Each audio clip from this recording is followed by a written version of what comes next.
మహోత్సవాలకు సర్వం సిద్ధం చేసినట్లు బిషప్ తెలకతోటి జోసెఫ్ రాజారావు తెలిపారు. ఫిబ్రవరి 9, 10, 11 3 రోజుల ఉత్సవాలు నిర్వహిస్తున్నట్లు తెలిపారు. 3000 మంది కూర్చునేలా భారీ చర్చి నిర్మాణం జరుగుతుందని, ఈ భవనం డిసెంబర్ 2026 నాటికి అందుబాటులోకి వస్తుందని అన్నారు. ఫిబ్రవరి 8 వరకు నవదిన ప్రార్థనలు, ప్రతిరోజు దివ్య సమిష్టి పూజా బలి అనంతరం ఆధ్యాత్మిక సాంస్కృతిక కార్యక్రమాలు జరుగుతాయన్నారు. ఎలక్ట్రానిక్ మీడియా పత్రికేయులందరికీ స్వాగతం.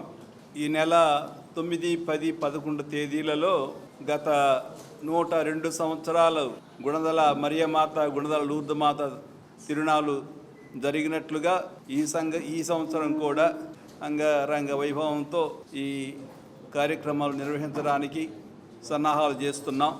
జనవరి 31వ తేదీన నవదిన జపాలు ప్రారంభించినప్పుడు అధికారపూర్వకంగా ఈ పండుగను ప్రకటించాం.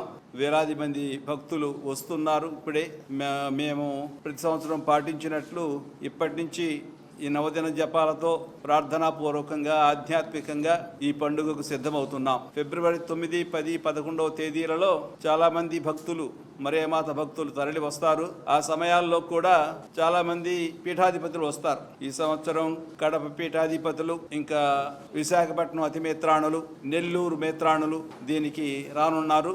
వాళ్ళు వచ్చి వాళ్ళ సందేశాలని, వారు పూజలు సమర్పించి ప్రజలందరికీ ఆధ్యాత్మిక సందేశాలను అందిస్తారు.